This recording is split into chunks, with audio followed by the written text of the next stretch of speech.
चलो ये एनालाइज करते हैं। इसको सबसे पहले आप किसको एनालाइज करेंगे? सर या निफ्टी बैंक निफ्टी निफ्टी को सबसे पहले एनालाइज करते हैं। देखो आज क्या हुआ। आज ये दिख रहा है स्क्रीन? ऊपर से सेलिंग दिख रही थी, रेजिस्टेंस मिल गया था।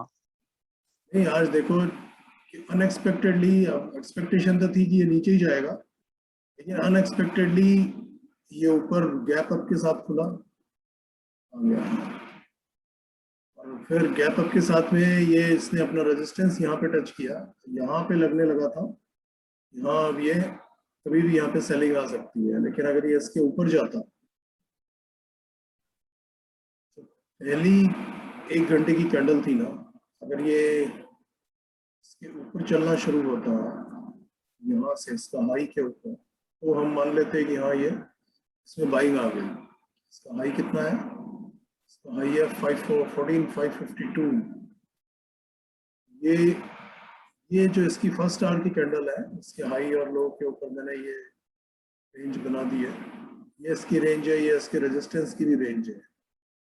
यहाँ पर जो है, और ये आज पूरे दिन जो इसने सुबह 1 घंटे में जो इसने अपनी रेंज बनाई, पूरे दिन फिर उसी रेंज में घूमता है। या तो कंसोलिडेशन में एक चीज होती है ना, जब कोई भी मार्केट अपने सपोर्ट और रेजिस्टेंस पर खड़ी होती है और कंसोलिडेट करती है, या तो यहाँ पे डिस्ट्रीब्यूशन हो रहा था, या यहाँ पे बाइंग हो रही थी। या तो ये सपोर्ट का काम करेगा ये लेवल, और या फिर ये लेवल रेजिस्टेंस का काम करेगा। अभी तो फिलहाल रेजिस्टेंस का काम कर रहा है।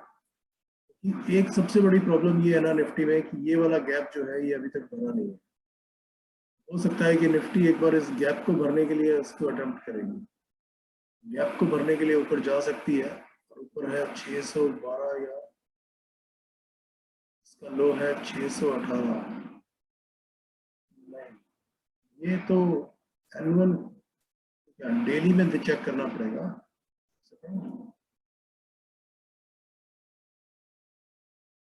डेली में जो ये गैप है, इसका जो लो है,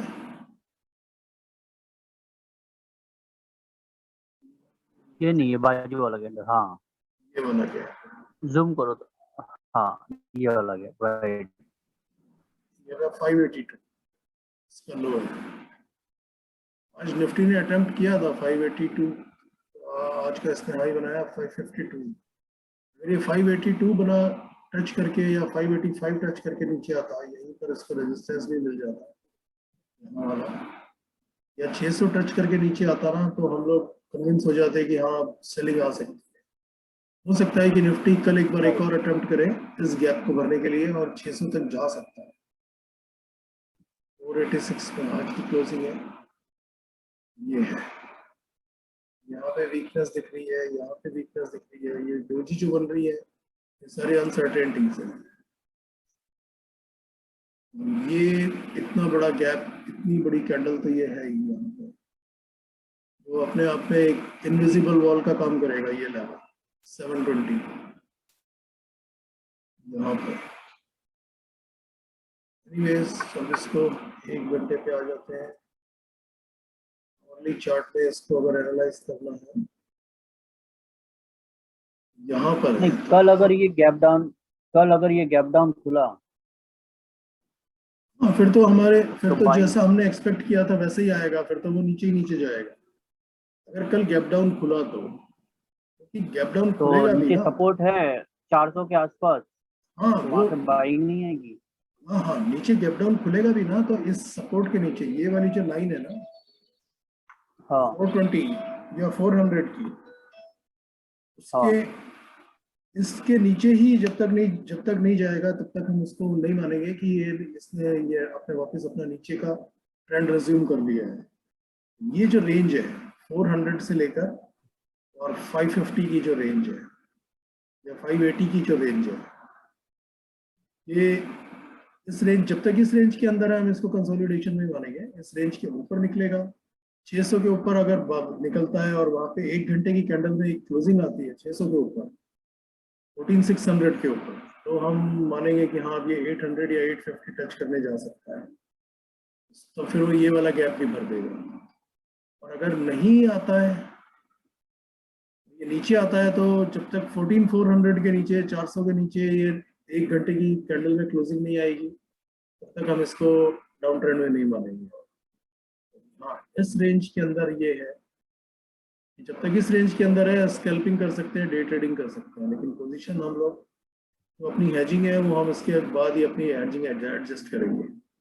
14400 के नीचे या 14600 के ऊपर ही हम अपनी हैजिंग एडजस्ट करेंगे। अभी तो हमारी पोजीशंस हैज में चल रही है, तो कोई प्रॉब्लम नहीं है। ये है, और इस रेंज के अंदर है तो 200 पॉइंट के लिए, 100 पॉइंट के लिए इसमें स्कैल्पिंग की जा सकती है या डे ट्रेडिंग की जा सकती है। बैंक निफ्टी चेक करते हैं, 15 मिनट का चार्ट देखते हैं, क्योंकि ये बुल पावर बियर पावर में अभी भी बुल पावर ऊपर है, कन्विंसिंगली ऊपर है। सोच सकते हैं कि शायद अभी भी ये ऊपर ही जाए, क्योंकि नीचे नहीं आएगा तब तक कुछ नहीं कह सकते। हालांकि आज 15 मिनट के चार्ट में सबसे पहले इंडिकेशन दिया था वीकनेस का, फिर उसके बाद 5 मिनट्स के चार्ट पे भी आया, ये यहाँ पर दिया था 15 मिनट्स के चार्ट पे भी ये बुल पावर ऊपर जाने की कोशिश कर रही है। अगर ये यहाँ पे 600 के ऊपर आता है या 550 के भी ऊपर आता है एक्चुअली, तो हम इसमें पोजीशन ले सकते हैं बाई। 5 मिनट्स के चार्ट पर डे ट्रेडिंग के लिए 5 मिनट्स का चार्ट तो ऊपर ही दिखा रहा है।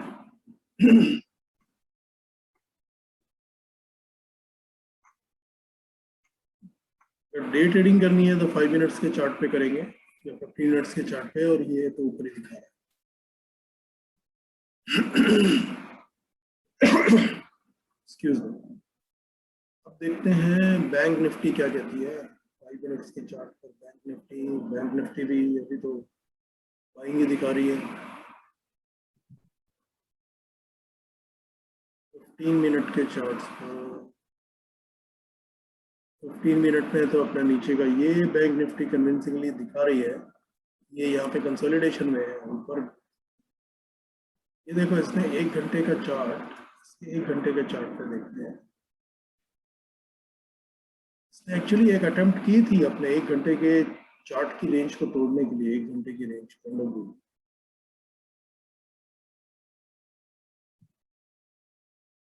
लेकिन वापस जब अगर निफ्टी नीचे आई तो अब या तो हो सकता है कि निफ्टी इसको ड्रैग करके नीचे लेके आई, क्या हो सकता है यही वीक था, ये नीचे आया। हाँ देखो, यही वीक था, बैंक निफ्टी वीक है।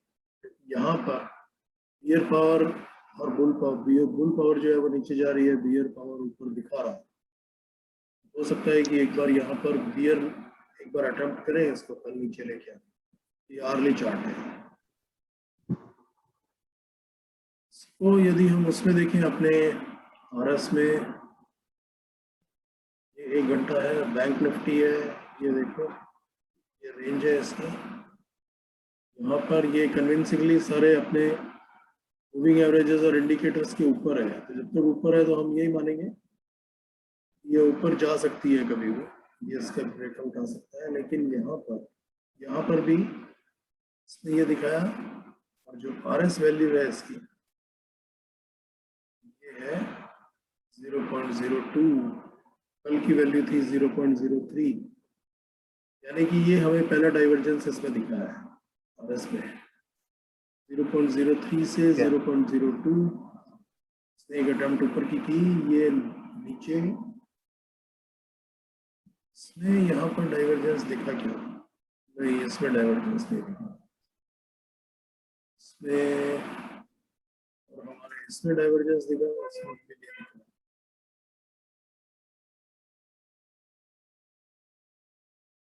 ठीक है, तो इसमें भी हम लोग सोच सकते हैं कि अगर निफ्टी ऊपर जाती है एक बार गैप भरने के लिए, तो बैंक निफ्टी को भी ऊपर लेके जा सकती है।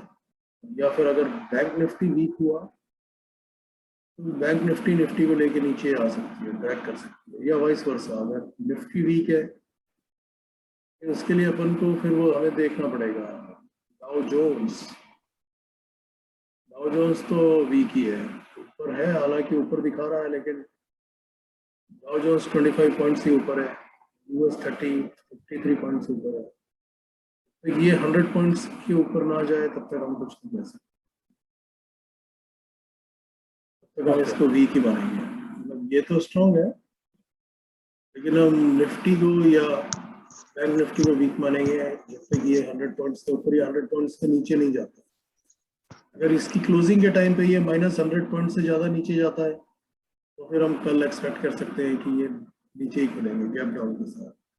अगर ये 100 पॉइंट्स ऊपर Okay. की क्लोजिंग देता है तो हम ऊपर की एक बार ऊपर की एक्सपेक्ट कर सकते हैं। जरूरी नहीं है कि निफ्टी इसको फॉलो करे, पर यूजुअली इसको फॉलो करता है। कभी कभी वो निफ्टी अपनी खुद की चाल भी चलता है, वो चीज़ है। बैंक निफ्टी के ये भी यही लेवल्स हैं, 32,475 यानी 32,500 500 के ऊपर जाएगा तभी हम इसको बाय देखेंगे, या फिर ये नीचे आएगा तो यहाँ से हम बाइंग की पोजीशन देख सकते हैं। Okay. ये चीजें हैं 31,500 और 32,500, ये 1,000 पॉइंट की रेंज है। इस रेंज के अंदर अगर किसी को स्कैल्पिंग करनी है तो वो कर सकता है, ताकि इसने आर्मी चार्ट पे ये पहला इंडिकेशन दे दिया, वीकनेस का पहला साइन दे दिया, यानी कि अब इसमें ऊपर की साइड जो है ना वो ज़्यादा नहीं है। मोर ओवर ये अपने सारे गैप्स भर चुका है। जब ये अपने सारे गैप्स भर चुका है तो ऑपरेटर्स को इंटरेस्ट नहीं होगा कि वो लोग इसको खींच के यहाँ तक लेके जाए, 33,300 400 तक इसको खींच के लेके जाए या इस रेंज में लेके जाए। उसको इसी रेंज, या तो इसी रेंज में रखेंगे इस छोटी रेंज में, या फिर वो नीचे इसको नीचे, फिर ये यहाँ भी रुकेगा नहीं। अगर ये नीचे आता है फिर ये इसके भी नीचे जाके ही रुकेगा,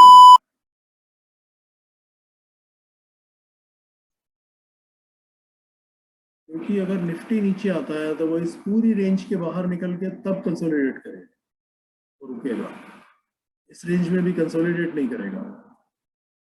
अगर निफ्टी नीचे चलता है तो फिर हमारा जो पहला टारगेट रहेगा वो 30,500 या 400 का होगा, इसके नीचे ही वो आकर रुकेगा। इसके लिए अगर हम 4 आवर्स के चार्ट पे हमें नीचे का, इसके नीचे का कोई लेवल है, कल अगर ये गैप अप खुलता है गैप खुलता है तो हमको फिर तो यहाँ पे देखना है ना, यहाँ पे हाँ 32,400 और 500 के ऊपर, तभी हम पोजीशन देखेंगे। उसके जो ऊपर ऊपर जाना मुश्किल है, उसके ऊपर तभी उसके ऊपर बाइंग बनती है, तो उसको हमारा नेट स्लो हो उसके गया। ऊपर बाइंग बाइंग बनती है, राइट? हाँ, लेकिन इसके ऊपर सस्टेन करना मुश्किल लग रहा है। अगर ऊपर गया और वो ओके। फॉल्स ब्रेकआउट हुआ तो फिर वो बहुत तेजी से नीचे आए। मैं ये बोल हाँ रहा तो हूँ, ऊपर सैलून राइज बन रही है। हाँ सैलून राइज है, क्योंकि मैं ये देख रहा हूँ कि इस रेंज में यहाँ पे ये बहुत दिन तक कंसोलिडेट हुआ, यहाँ पर अभी कंसोलिडेट हो रहा है। अब ये ज्यादा दिन तक इस रेंज में नहीं रहेगा, या तो इस रेंज के नीचे आएगा या फिर वो यहाँ से ऊपर जाएगा। ऊपर जाने की जो प्रोबेबिलिटी है वो काफी कम है, नीचे आने की ओके। प्रोबेबिलिटी काफी ज्यादा है। पर सेल ऑन राइज मुझे ज्यादा वो दिख रहा है। ये वाली जो रेंज है ना, और ये जो टारगेट है 33,400 का, ये टच करना मुश्किल लग रहा है। अच्छा। ये कुछ नहीं कह सकते हैं, मार्केट है, ऑपरेटर्स हैं, ऑपरेटर्स इसको कहीं भी खींच के ले जा सकते हैं।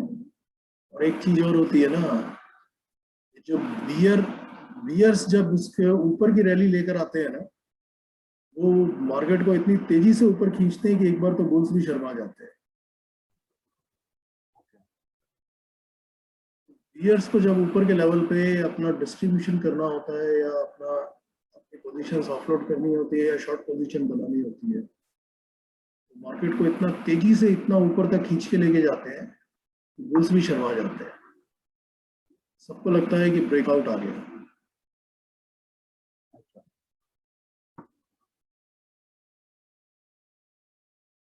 ये वाली जो रैली है ना, ठीक है। ये वाली जो रैली है इसको हम लोग एक तरह से इसको देख सकते हैं, ये बुल्स की रैली नहीं थी, ये बियर्स की रैली थी या नहीं थी नहीं कह सकते हैं, लेकिन इसका जो पैटर्न है, इसकी जो चाल है, उसको देख के समझ सकते हैं। ये बियर्स की रैली थी, बियर्स इसको मार्केट को खींच के इस रेंज के बाहर लेके गए, खींच के यहाँ तक लेके गए, और फिर उसके बाद कंटिन्यूसली नीचे ले आके फिर इसी रेंज में लेके आ गए। दोबारा अगर लेके जाएंगे तो फिर खींच के ऊपर ले जा सकते हैं। जो लोग यहाँ फंसे होंगे स्पेसिफिकली स्टॉक्स में, जो फंसे होंगे यहाँ पर, वो आज तक फंसे ही होंगे, वो HDFC बैंक हो, कोटक बैंक हो या SBI हो, यहाँ पर इस बैंक निफ्टी के इसमें इस रेंज में फंसे ही होंगे। निफ्टी में हमको ये पैटर्न देखने को नहीं मिलता,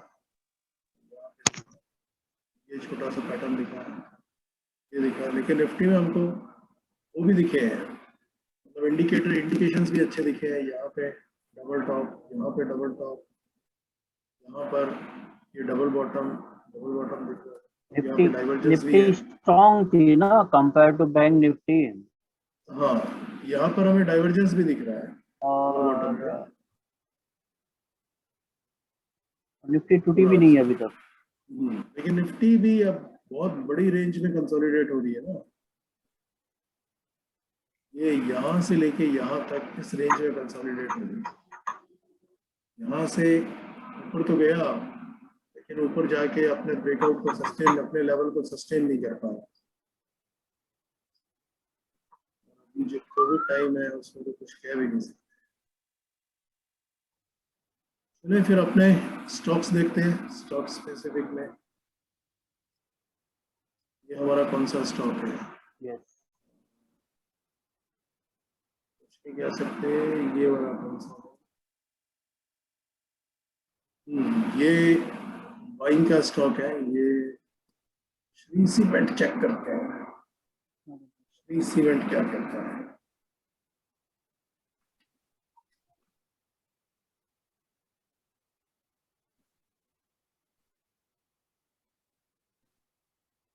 ये देखो इंफ्रास्ट्रक्चर का चार्ट, ये इस रैली का 50-60% है क्या, चेक करते हैं। इसका हाई कितना है, ये यहाँ पर 30 टच कर दिया इसने, नीचे आ रहा है ये इस रैली का हाई, इस रैली का हाई है 31,990, लो है 26,194 and 31,990.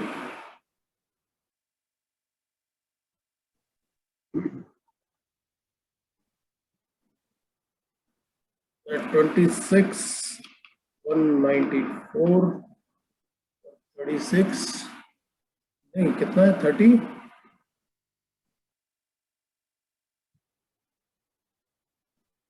31,990, 3790, हाँ 31,990,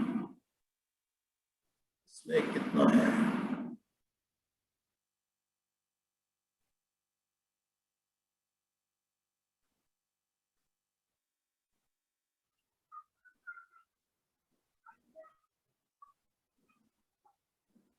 ये देखो,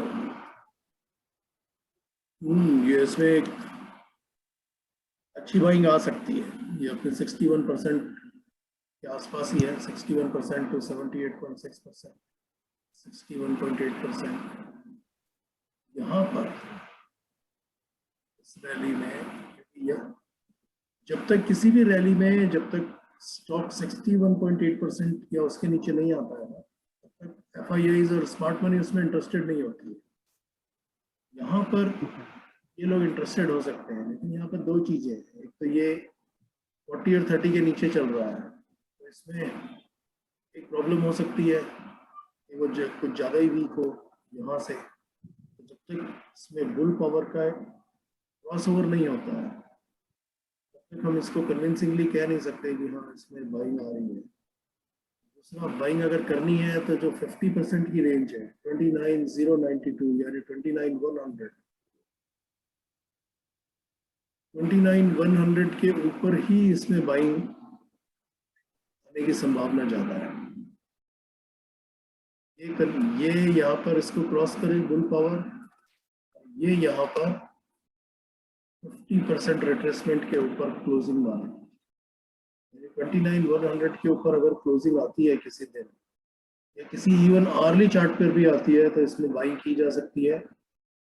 जो इसके 61.8% का जो लो है 28,408 यानी 28,400 स्टॉप लॉस के साथ 29,100 के ऊपर बाइंग हो सकती है। ये ठीक है। अब देखते हैं हमारे सेलिंग के स्टॉक्स।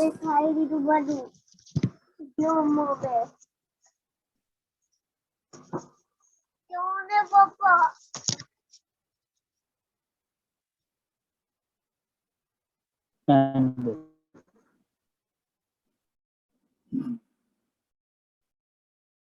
ये हमारे जो स्टॉक्स हैं ये सेलिंग के लिए स्टॉक्स हैं। चलो इनको चेक करते हैं इसमें सेलिंग आती है कि नहीं। टीवीएस मोटर, हीरो मोटो को भी इसको चेक करेंगे।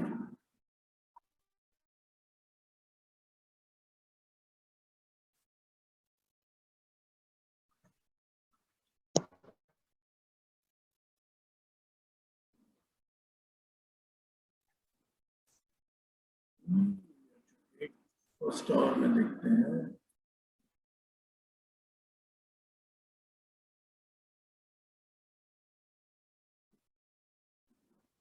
सेलिंग कहाँ से मिली हमें, ये तो हमें ऊपर दिखा रहा है।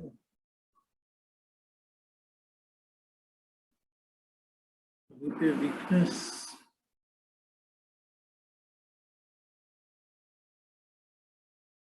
नीचे है, ये नीचे है, रेजिस्टेंस पर है,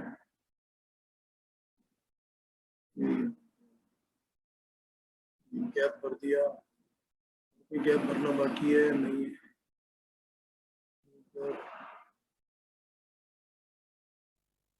पता नहीं, अभी तो ये स्ट्रॉन्ग लग रहा है लेकिन हाँ ये अपने रेजिस्टेंस पर है तो शायद ये नीचे आ सकता है।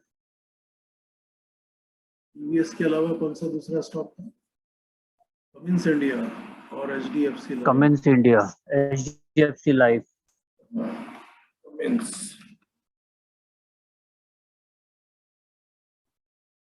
कमिंस इंडिया में क्या खेल हो रहा है?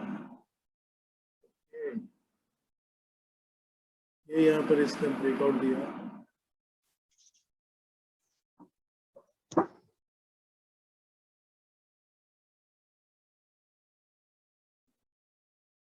इंटरनल वीकनेस है क्या इसमें? तो नहीं दिख रही है, बाइंग ही लग रहा है ये।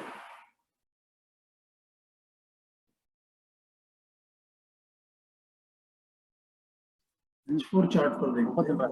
H4 चार्ट में इसने कुछ किया है नहीं।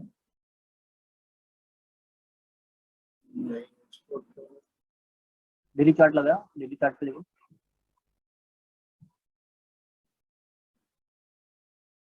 H4 में ये कंसोलिडेशन में है, कंसोलिडेशन में भी साइडवेज टू अप ही लग रहा है। फिर चलो इसको छोड़ते हैं, बाइंग वाले देखते हैं स्टॉक्स। बाइंग वाले हैं ग्रेन्यूल एंड सिप्ला। सिप्ला तो स्ट्रॉन्ग ही है, फार्मा का है। फार्मा के बाकी के स्टॉक्स भी देखेंगे।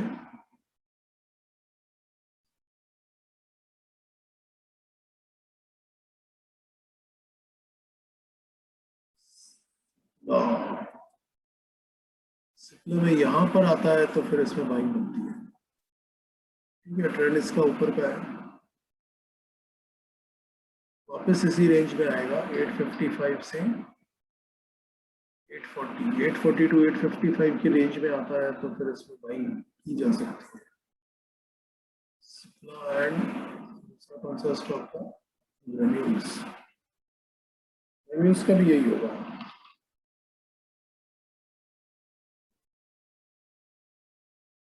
हमारा सिस्टम हमको अर्ली इंडिकेशन दे रहा है। ये देखो, ये यहाँ पर एग्जिट का साइन दिया हाँ, इसने, एग्जिट का साइन दिया, ये कंसोलिडेशन में है।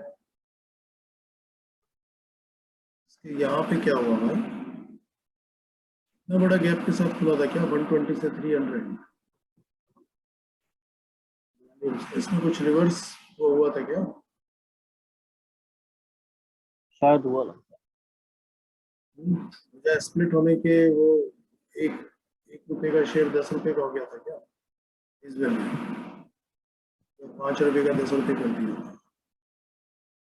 लेट्स सी, देखते बाद में। इतना बड़ा गैप, इतने बड़े गैप के साथ नीचे खुलता तो हम मान कुछ सकते आया हैं। होगा। एनीवेज फिर ये हमारे काम का नहीं है ना, इतने बड़े गैप में, अगर हमें इतना बड़े गैप में दिखेगा, लास्ट का कब है? ओके, ये देखो ना, इसलिए दिख रहा है ये 28 नवंबर 18 है, 18 के बाद ये 21 में दिखा रहा है, 26 Feb 21। बीच के 2 साल तो खा ही गया वो, 2-2.5 साल, इसलिए बेकार है, ये हमारे काम का नहीं है। ग्रैन्यूल्स को अब आगे से चेक भी नहीं करेंगे। अच्छा, हम तो ये देख रहे हैं ना, हाँ फ्यूचर्स में देख रहे हैं, इसको स्टॉक्स में देखना चाहिए। स्टॉक्स में शायद ये हमें क्लियर पिक्चर दे सके। हाँ ये देखो, ठीक है, कुछ नहीं है स्टॉक्स में, नीचे ही जा रहा है। हो सकता है कि फ्यूचर एंड ऑप्शन से 18 में बाहर करके इसको फिर से फरवरी 21 में वापस इसको ऐड किया होगा। हम सिप्ला के ऊपर ही फोकस करते हैं। यस, बेटर है सिप्ला। सिप्ला नीचे आ रहा है यहाँ पे इस रेंज में, 1840 की है तो चाहिए तो कैश की है ना।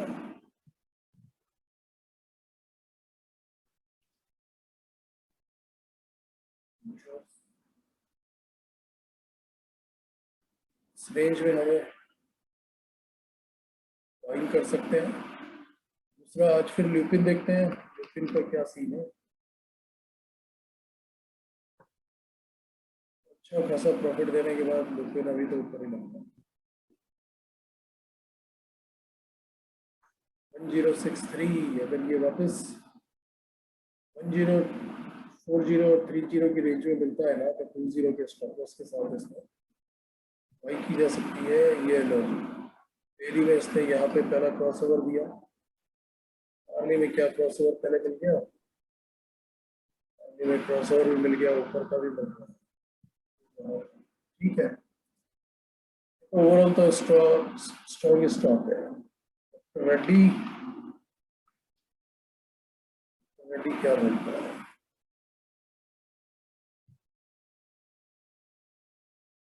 नहीं, फार्मा सारा प्रॉफिट बुकिंग में आ गया।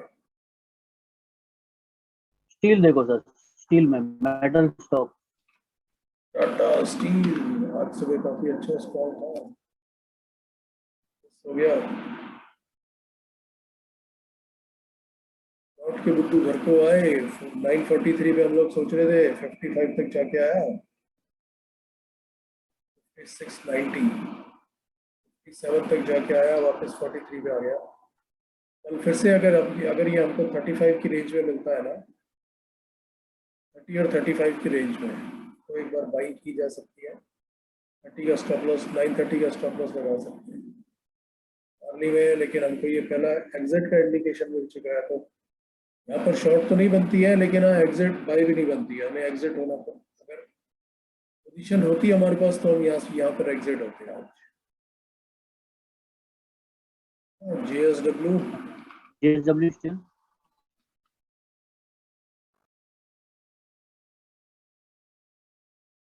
JSW स्टील ज़्यादा स्ट्रॉन्ग है। सुबह जैसे अपन ने डिस्कस किया था, 640, 40 और 45 के बीच में बाइंग है, तो ऊपर चला गया तो 650 के आसपास भी मिलेगा ना, तो उसमें बाइंग कर सकते हैं। अदरवाइज 640 के आसपास मिलता है तो 35 के स्टॉप लॉस के साथ, 24 के स्टॉप लॉस के साथ पोजीशन ले सकते हैं। अदरवाइज इंट्राडे करना है तो फिर तो हमें इंट्राडे के लिए तो 5 मिनट का चार्ट देखना पड़ेगा। इसको स्विंग के लिए ही वो रखते हैं, अभी तो स्ट्रॉन्ग है। 624 का स्टॉप लॉस बनता है, और 40 और 50 की रेंज में कहीं पर भी मिले तो इसमें बाइंग कर सकते हैं। अभी तो इसमें यही है, चार्ट स्ट्रॉन्ग ही दिख रहा है। इतने लंबे कंसोलिडेशन के बाद आज ब्रेकआउट मिला है। क्या पूछ रहे हो? सेल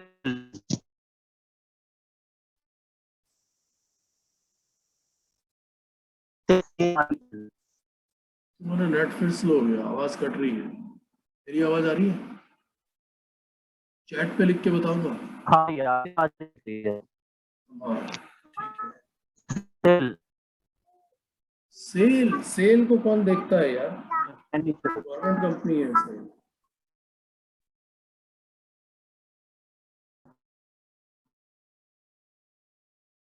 ठीक है, ऊपर जा रहा है वो, बाकी मेटल्स की तरह सेल भी ऊपर जा रहा है।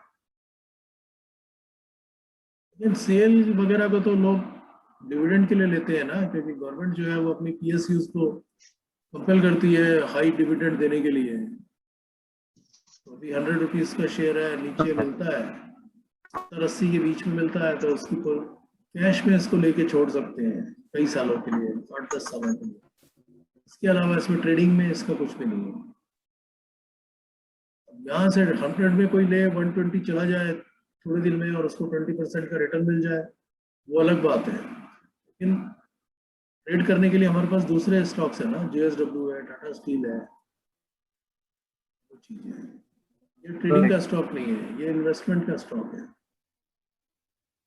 मल्टीबैगर स्टॉक, मल्टीबैगर भी नहीं है, मल्टी डिविडेंड स्टॉक है, हैंडसम डिविडेंड स्टॉक। है मतलब अभी है तो मैं शॉर्ट अभी प्राइस जो है चलो ये देखो, डाउ जोन्स नीचे आ गया। अगर ये नीचे जाएगा तो फिर आप इसको नीचे जाने के लिए मिनिमम 100 पॉइंट्स नीचे जाना चाहिए माइनस में। अगर वो +100 और -100 की रेंज में कहीं पर भी क्लोजिंग देता है तो फिर वो हमारे किसी काम का नहीं। तो निफ्टी पॉइंट ऑफ व्यू से, उसके बाद निफ्टी क्या चमत्कार दिखाती है कल, वो कल निफ्टी देखेगी।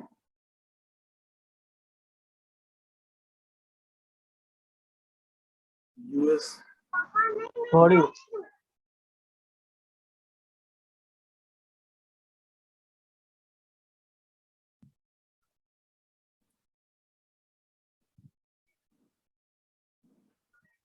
ठीक है, चलो इस सेशन को यहीं पे बंद करते हैं। आज का चार्ट ऑफ द डे यही है कल के ट्रेडिंग के लिए।